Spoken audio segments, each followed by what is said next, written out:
Halo sahabat dan kerabat di mana saja Anda berada. Salam damai, salam sehat. Saya Frederick Makitan, jumpa lagi dengan Anda di ruang yang sama dalam acara Dia. Sebagaimana biasa dalam acara ini, kita akan menelusuri riwayat hidup dan pelayanan Yesus 2000 tahun yang lampau. Dan dari peristiwa ke peristiwa kita akan coba menyimak apa saja perkataan Yesus yang keluar dari mulut Yesus sendiri. Karena perkataan Yesus adalah firman yang hidup yang mengubah kehidupan manusia di sepanjang zaman. Nah, topik untuk kita yang untuk dibicarakan pada hari ini adalah makananku adalah melakukan kehendak Allah. Ini kata Yesus. Makananku adalah melakukan kehendak Allah. Didasarkan atas firman Tuhan yang tertulis di dalam Yohanes pasal 4 dan secara khusus untuk hari ini dari ayat 31 sampai 34 yang akan segera saya bacakan untuk Anda pada hari ini. Yohanes pasal 4 ayat 27 sampai 30 sebagai pendahuluannya. Tapi saya langsung saja dalam ayat 31 sampai 34 yang akan menjadi dasar dari perenungan kita atau kontemplasi kita pada hari ini. Di sini dikatakan sementara itu murid-muridnya mengajak dia, Yesus, katanya, "Rabi, makanlah." Akan tetapi ia berkata kepada mereka, "Padaku ada makanan yang tidak kamu kenal." Maka murid-murid itu berkata seorang kepada yang lain, "Adakah orang yang telah membawa sesuatu kepadanya untuk dimakan?"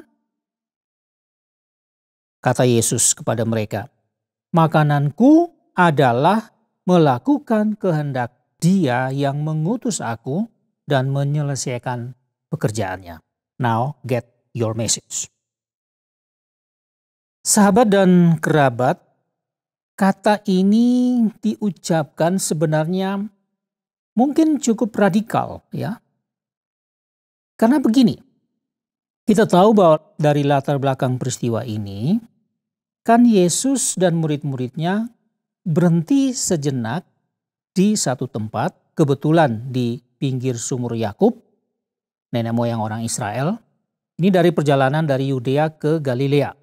Dan itu sudah jam 12 siang sehingga mereka lapar. Panas, lapar, dahaga, dan lelah juga. Karena ini sudah di pertengahan perjalanan yang lebih dari 120 km berjalan kaki.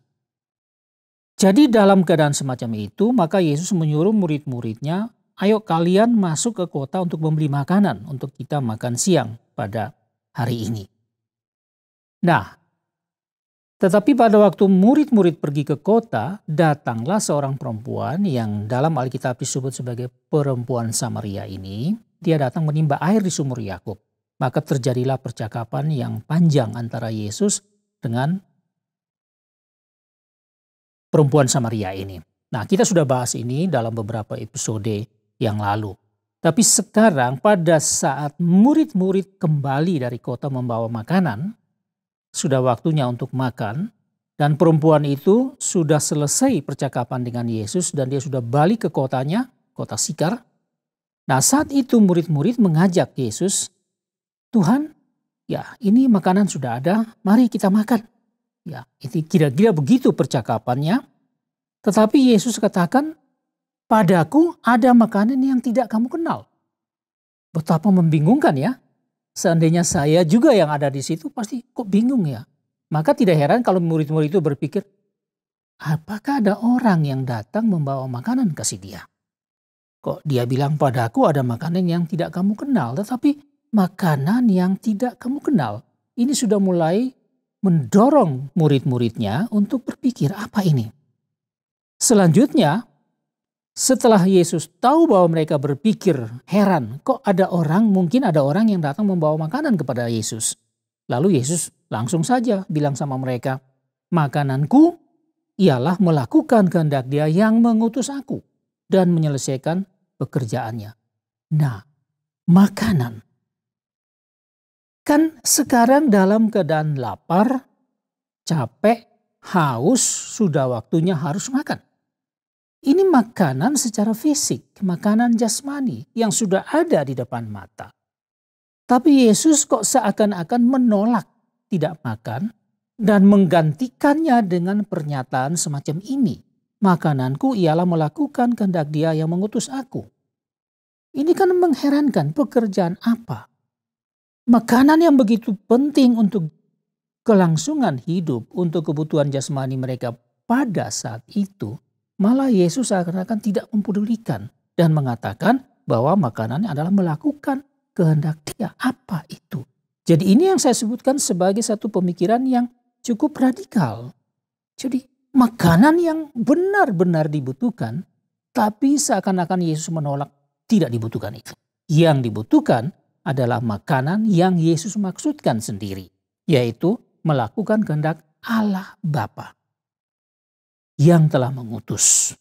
Nah, jadi kata-kata Yesus semacam ini yang ditujukan dalam percakapan dengan murid-muridnya ini sudah mulai membingungkan, sudah mulai mendorong murid-muridnya untuk berpikir, apa ini? Apa sebenarnya yang dimaksudkan oleh Tuhan? Melakukan kehendak Allah dan menyelesaikan pekerjaan Allah. Nah, tentu saja Yesus tahu mereka tidak mengerti hal ini. Dan tidak ada catatan atau cerita selanjutnya tentang bagaimana Yesus memberikan pengertian ini kepada murid-muridnya. Tetapi kita yang sudah membaca cerita ini, ya pasti saja ada percakapan selanjutnya yang tidak sepenuhnya dicatat oleh penulis kitab Injil. Tetapi kita tahu bahwa yang sudah dicatat sebelumnya, ya, oleh murid-murid atau para penulis kitab Injil ini, kita tahu tidak ada yang lain kalau yang terjadi itu adalah percakapan Yesus dengan seorang perempuan Samaria. Dan kalau kita ingat sejenak apa yang terjadi waktu itu, yaitu Yesus memberitahu kepada atau membuka kedok perempuan Samaria ini untuk menyadarkan dia bahwa dia ini seorang perempuan berdosa. Karena dia sudah memiliki 5 suami, tetapi yang ada pada dia sekarang bukan suaminya. Nah, jadi ini salah satu hal yang kita lihat pada awalnya. Kemudian ini berkembang lagi dalam percakapan dengan perempuan Samaria ini. Jadi kita lihat bahwa perempuan Samaria ini akhirnya sadar, oh iya betul. Hebat, orang ini tidak sama dengan orang-orang yang lain. Kok dia bisa tahu seluruh kehidupanku? Jadi perempuan ini secara tidak langsung menyadari dan mengakui apa sebenarnya keadaan hidupnya yang berdosa di mata Tuhan.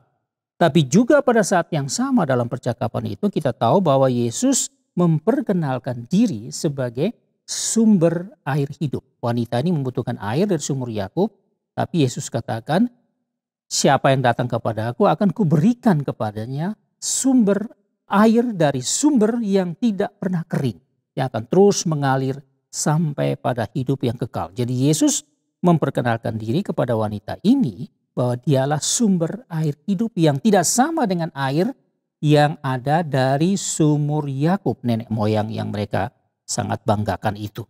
Kemudian berikutnya Yesus menjelaskan tentang kebenaran, tentang penyembahan kepada Allah yang harus dilakukan dalam roh dan kebenaran. Kebenaran yang berasal dari Allah. Kebenaran yang memang pada pandangan Allah itu benar. Bukan pada pandangan hukum yang ada di dalam dunia ini. Bukan pada pandangan orang-orang tertentu, para pemimpin agama. Tapi pada pandangan Allah. Dan Yesus seakan-akan mengajarkan perempuan ini bahwa bukan soal gedung, bukan soal gunung, bukan soal tempat yang menjadi andalan, yang menjadi tempat di mana orang mengkultuskan sesuatu sehingga orang percaya bahwa Allah hanya ada di tempat itu saja. Tidak, ini dalam kebenaran dan dalam roh. Jadi di mana saja Allah ada dan menyembah Allah harus dalam roh. Kemudian hasil dari semua itu perempuan ini akhirnya mengakui Yesus ini datang dari Allah. Dia katakan engkau adalah nabi, kemudian dia mengakui bahwa Yesus adalah Mesias karena Yesus katakan akulah Mesias. Jadi berakhir dengan perempuan ini percaya bahwa inilah Mesias, inilah Nabi, inilah yang datang dari Allah. Dan kemudian dia pulang meninggalkan Yesus dan dia memberitakan itu kepada orang-orang sekampung yang nanti kita akan bahas kemudian. Jadi kalau kita lihat di sini ada satu proses perubahan manusia yang dilakukan oleh Allah sendiri dalam tahap-tahap seperti yang dikatakan tadi.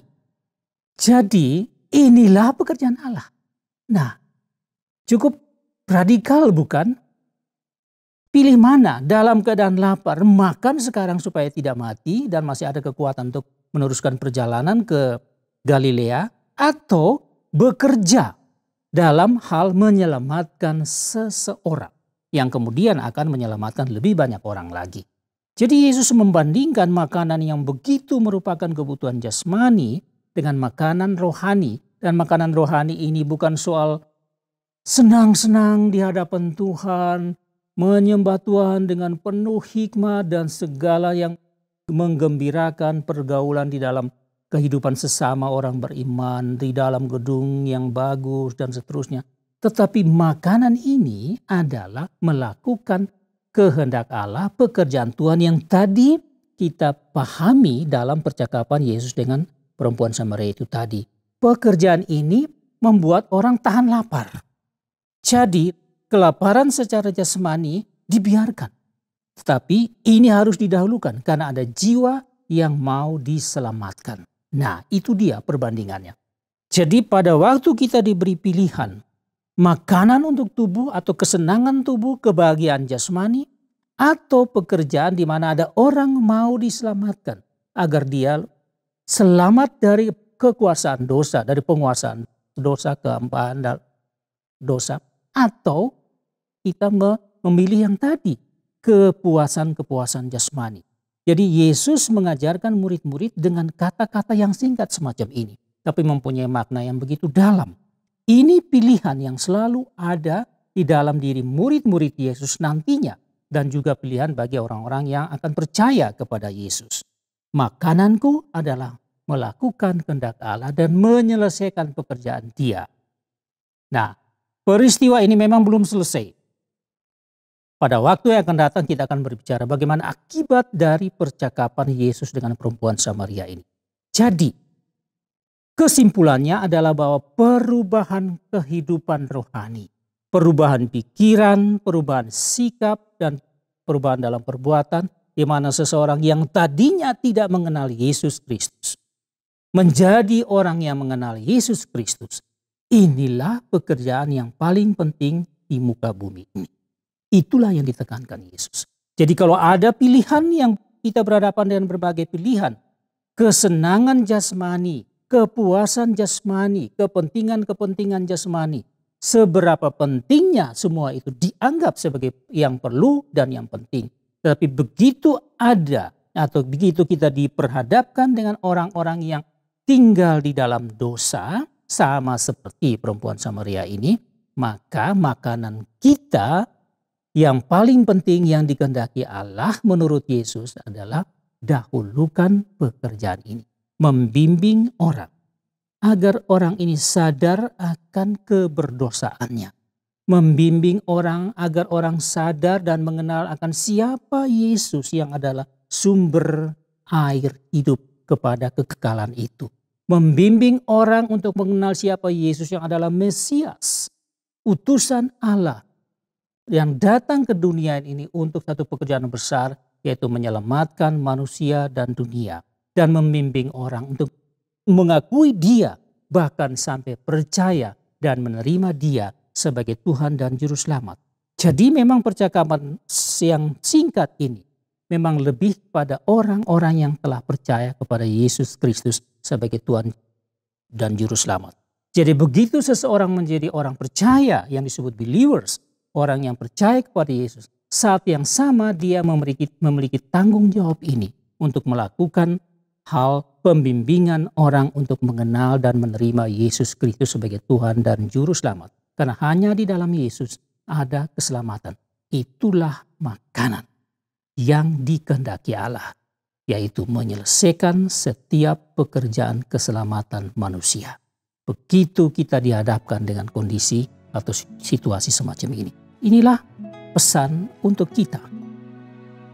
Baiklah, sahabat dan kerabat, sampai di sini dulu jumpa kita. Saya berharap bahwa ini merupakan satu sentuhan baru, sentuhan surgawi untuk kita semua, Anda dan saya pada hari ini. Sekali lagi terima kasih atas perhatian Anda, dan saya Frederick Magitan mohon diri. Get your message, have a good day, and see you next time.